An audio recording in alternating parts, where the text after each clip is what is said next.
নমস্কাৰ বন্ধু বান্ধৱীসকল, আপোনালোকৰ কি খবৰ? আশা কৰোঁ সকলোৱে ভালেই। বৰ্তমান মোৰো ভালেই।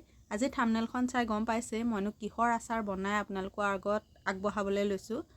আৰু যিহেতু এতিয়া মূলাৰ ছিজন, প্ৰতিঘৰ মানুহতে মূলা পায় বুলি ক'লেও বেয়া নহয়, আৰু বজাৰতো একেবাৰে কম মূল্যত মূলা কিনিবলৈ পোৱা যায়।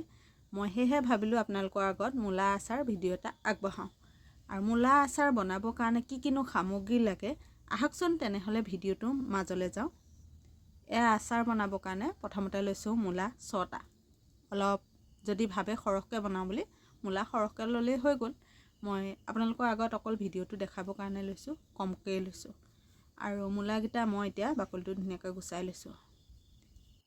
মূলাখিনি মই আজি অকণমান বইল কৰি আচাৰ বনাই দেখাম।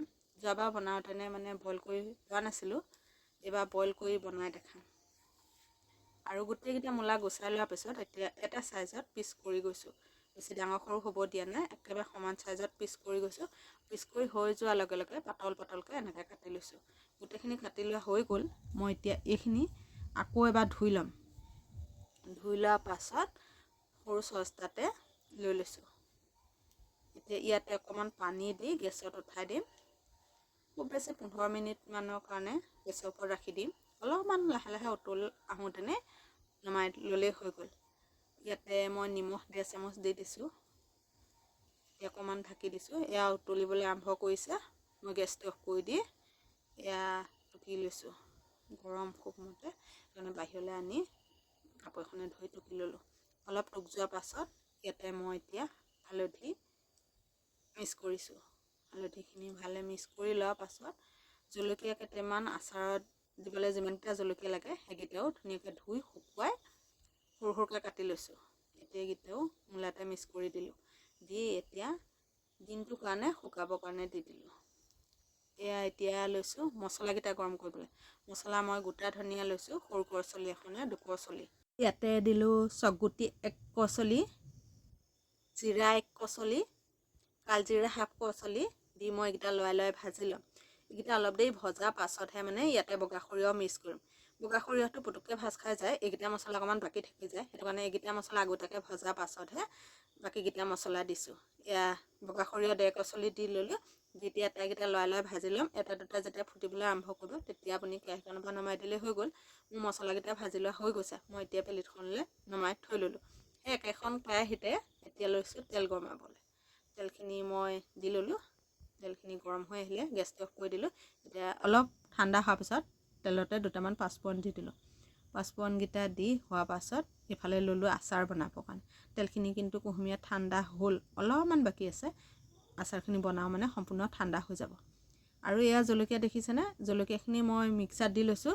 প্ৰথমতে ধুই ধুনীয়াকৈ পানীটো শুকাবৰ কাৰণে ৰ'দত দি ল'লোঁ। দি লোৱাৰ পাছত ঠাৰিখিনি গুচাই মিক্সাৰত দি ল'লোঁ।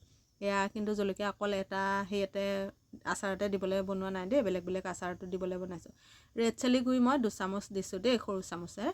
আৰু যিখিনি মছলা মই ভাজি লৈছিলোঁ তাৰ এয়া দেখিছেনে ধুনীয়াকৈ গুড়ি হৈ গৈছে। একেবাৰে গুড়ি হৈ যাবলৈ দিয়া নাই, এটা দুটা গোটা হৈ থাকিবলৈও দিছোঁ, তেতিয়াহে আচাৰখিনি খাবলৈ ভাল হয়। আৰু এতিয়া ইয়াতে পিচি লোৱা মছলা 1 চামুচ দিম দেই। আপোনালোকৰ জোখত দিব। বেছি খালে বেছিকৈ দিব, কম খালে কমকৈ দিব। আৰু এইখিনি দি এতিয়া ধুনীয়াকৈ মিক্স কৰিব লাগিব। মই পাহৰোঁতে তেলখিনিকে দিব গৈছিলোঁ। এতিয়া ভালদৰে আচাৰখিনি মিক্স কৰি মূলা আৰু মছলাখিনি ভালদৰে মিক্স হোৱাৰ পাছতহে ইয়াতে তেলখিনি মিক্স কৰিম। আজি মূলাৰ আচাৰ ভিডিঅ'টো আপোনালোকৰ মাজলৈ আগবঢ়ালোঁ। ভিডিঅ'টো যদি চাই ভাল লাগে লাইক এটা কৰি দিব। ফেচবুকত চালে পেজটো ফ'ল' কৰি দিব। ইউটিউবত চালে চেনেলটো ছাবস্ক্ৰাইব কৰি দিব। আৰু মোৰ এইখিনি মিলাই লোৱা হৈ গৈছে। মই ইয়াতে তেলখিনি মিক্স কৰিব পৰা হৈ গ'ল। ইয়াতে তেলখিনি মিক্স কৰি লোৱাৰ পাছত মই অকণমান নিমখ দিবলগীয়া হৈ আছে। নিমখকণ মিক্স কৰিম, আপোনালোকক দেখাই যাম বাৰু, ভিডিঅ'টো চাই থাকিব। আৰু ইয়াতে আপোনালোকে অলপমান নেমু চেপি নেমু দি দিব পাৰে। যিহেতু মূলা আচাৰ টেঙা নহয়, অলপমান আচাৰ যদি টেঙা হয় তেতিয়া খাবলৈ ভাল হয়। নেমু থাকিলে নেমু অলপ চেপি দি দিব পাৰে, নহ'লে ভিনেগাৰ অলপো দিব পাৰে।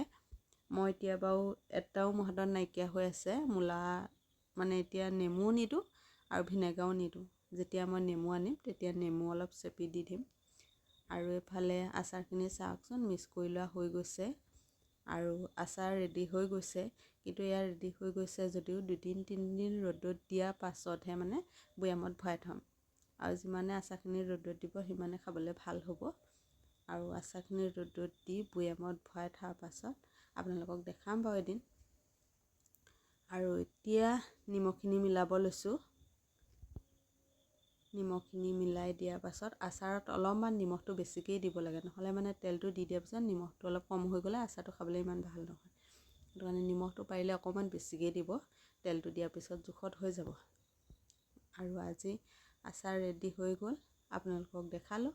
আপোনালোকে চাই ভাল পাব বুলি আশা কৰিলোঁ। আজিৰ ভিডিঅ'টো ইমানেই আছিলে। আন এটা ভিডিঅ'ত লগ পোৱা প্ৰতিশ্ৰুতিৰে আজিলৈ আহিছোঁ। বাই।